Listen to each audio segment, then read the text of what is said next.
Hey guys, this is Danny Boy. So I actually did decide to redo Thessia. It occurred to me that I really didn't get a lot of use out of Barrier in this playthrough, and it might be what I was looking for in Tech Armor, but with the control aspect. So I thought, you know what, I'll redo it. I didn't really like how it turned out anyway. I mean, I beat it and everything, but I just didn't really like how it turned out.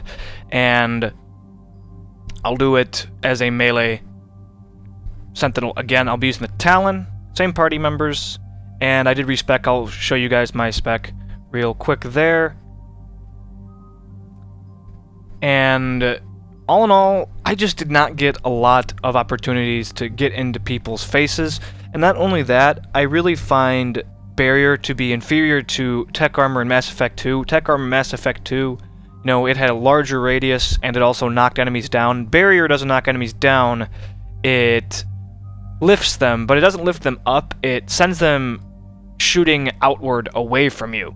Which, for me, I don't really like that. I don't want them, you know, spiraling away from me. Now, at times that can be useful because it'll send them off a cliff or something, but personally, I'd rather they just get knocked down and then I can shoot them, or even if they just got shot outward from you, but just slower. They move really quickly, so they quickly get out of shotgun range. And that, coupled with the fact that after you detonate Barrier, it does send you... It does set off the global cooldown, so then you can't quickly follow up with a throw, rather, and use a biotic detonation. Now, you can use party members for biotic detonations, but I don't know. I just don't really like how it feels. And such. So I do try to use it, like, right there. You know, I'm controlling enemies with Cryoblast, and then I'm running in and using Barrier and detonating it, but I just don't get a lot of opportunities. These areas are really wide open for the most part, and it's just too dangerous most of the time. Despite that, I liked how this went. I thought it went pretty well. And it's just something new. It was something new. Beating him in the face with my pistol. Granted, I have already beaten, I've beaten the playthrough, so this will be it as far as experimenting with the Sentinel goes. And I do have a number of episodes yet to come. And so on and so on. But yeah, for some reason, you know, the Talon, once they're beyond mid-range, it really starts to peter off in terms of its damage output. Doesn't really do much damage anymore. The spread becomes too great, so you're missing a lot of the pellets.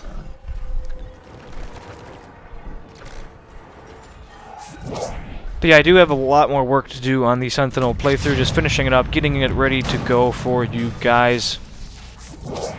And I have some other stuff I need to work on as well.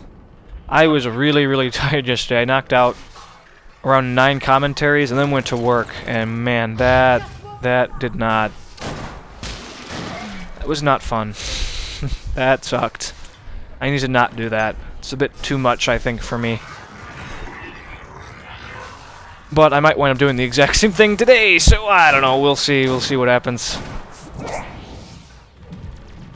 I did try a few different things as well. I did remember to hold on to the missile launcher until the Harvesters and the Ravagers at the end of the mission to see how that went, how helpful that would be. So we'll be getting to that pretty soon. Just need to clear off this room and then deal with the Banshee. I'm using a couple of pieces of Ariake, or however the hell you pronounce it, and it's nice. You know, I actually like doing that. I'm using Armax Arsenal and the Ariake stuff, and that gives me extra ammo. And in addition to that, it gives me a bit more melee damage, and I like that. I like my melee damage just staying up to par longer. Unfortunately, after this episode, it won't any longer be the case, so I won't be able to really melee anymore. But as the game goes on, it becomes more and more dangerous to melee, and it also just becomes less and less effective because, especially like more cannibals have armor. Yeah, this guy should not have been there. That was a bad decision. I jump at the chance to do that at this point. Whenever he's like, "Oh, gotta do it now! Come on, I gotta kill him! Let's go!" I do wish that I was using a increased magazine mod for this Talon, though. It's really nice to have the 6 shots in the clip rather than 4, but I was using a melee stunner and a pistol stunner, whatever it's called, and a damage mod. I do really like the Talon, though. I will be getting more use out of the Talon, I think.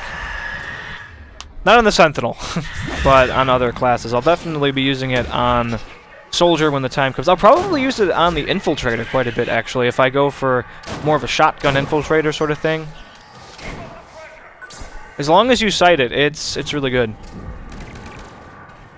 I've also kind of given up on going for headshots for the Banshee at this point. Just go for center mass.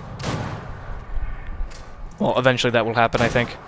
I also didn't realize that if you have an ongoing warp on a big armored target like a Brute or a Banshee, you can detonate it, and you can do damage that way. I didn't really realize that either.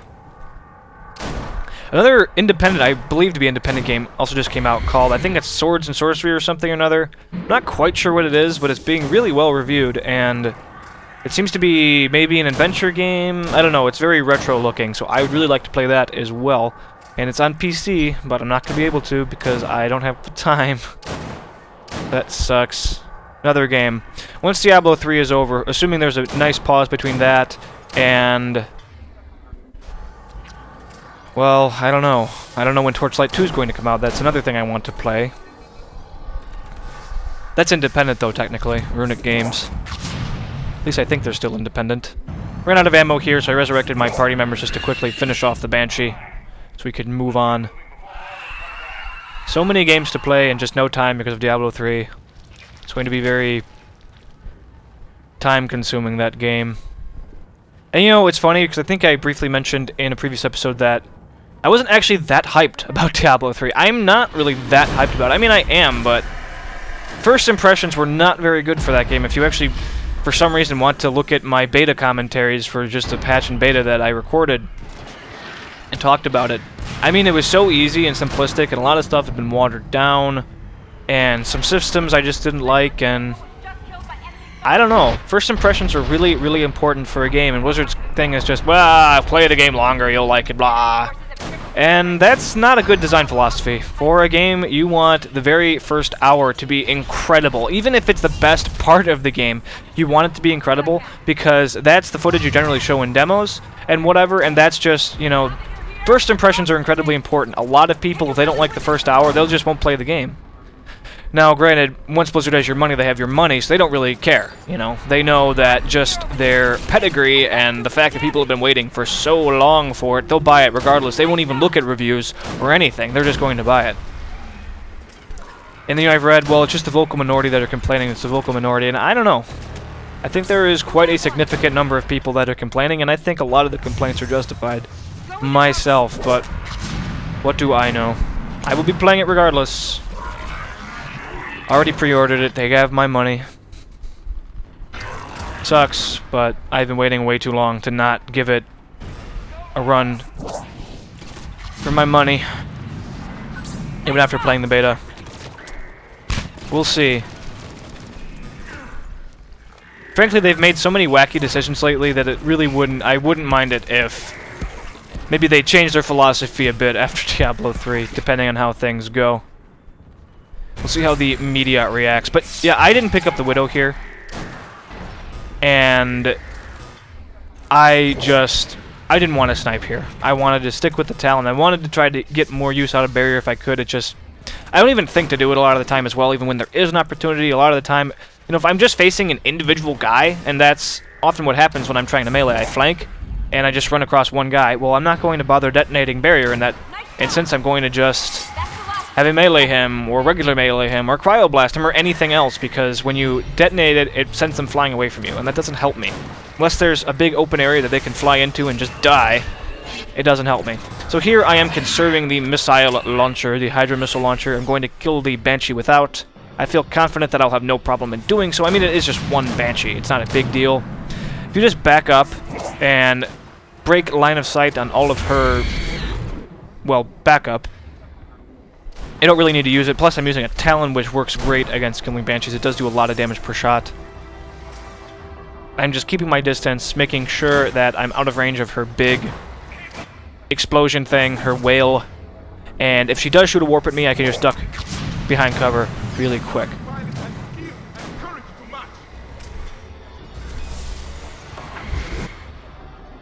But next up is going to be Kai Lang, not in this, but rather my next episode. I'm just making him his own quick little episode,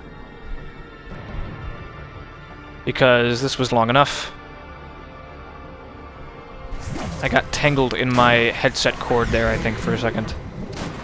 I also experienced some lag later on in this, which was annoying, on the very end, once I killed all the harvesters and whatever. So one of the marauders has actually gotten close enough that he can attack me, but just backing up. Viatic detonation also kind of knocked him back. And done, really. Of course, the guard just randomly died, because she is dumb. No matter. And then there's going to be a Ravager. I'm not going to use the missile launcher on the Ravager, of course, but I am just about out of ammo.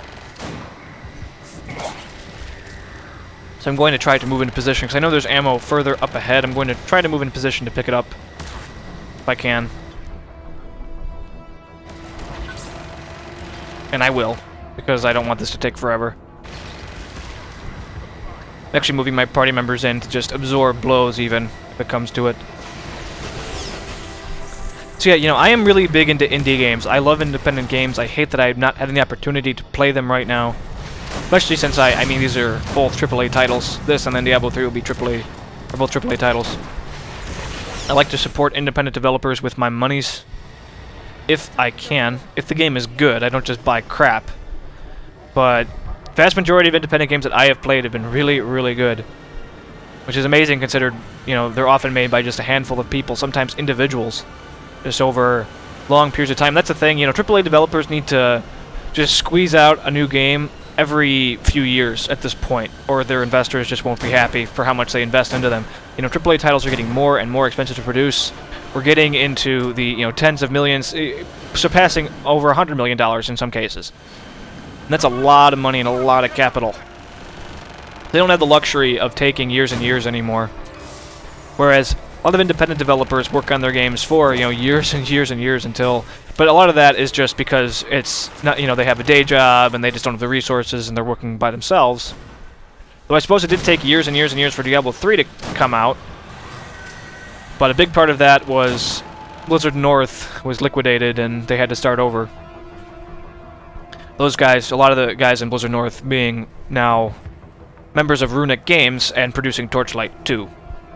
If you did not know, Max Schaefer, the Schaefer brothers, and so on. Or Schaffe, as you would actually pronounce it in German. Which, as it happens, I believe means shepherd. Coincidence, huh? So yes, I'm going to try to use the missile launcher on these guys and just see how effective it actually is. There are a lot of targets. And unfortunately, I tried to use warp to finish off that barrier engine and it just didn't work, so I had to manually kill it. So it allowed them to get a little bit of barriers going on them. But now I will try the missile launcher. As soon as I have the opportunity, I'm getting shot by a bunch of rockets right now. Alright, so here we go. Normally I would charge this up behind cover, but I was afraid, you know, I've had, on this fight, I've been just standing behind cover, and somehow their rockets still hit me, so I really didn't want to die in that instance. So that was actually quite effective. Using the missile launcher, destroyed both of the Ravagers, took a lot of damage, a lot of ticks off of the Harvesters. I'll finish one off. I was hoping if I could do it quick enough, the gunship wouldn't die, and I still think it's theoretically possible. If I had a Widow right now, I would have killed this Harvester a lot quicker, though even with just the Talon, it killed him really quick. I was also hoping that the nuclear explosion of killing one would kill the other. Oh, you know what? I just noticed. A Harvester flies in from the right and grapples onto the gunship, so maybe it isn't possible. Maybe it's just scripted, no matter what, she dies. Kinda sucks. Would have been cool if she could live, and then you could use her as, like, a war asset or something, just as a reward for clearing this area out really, really quick. So you would have to do it really, really quick. Alright guys, but that's it. Kai Lang will be in the next episode. Thanks for watching, stay tuned for more, and have a good one.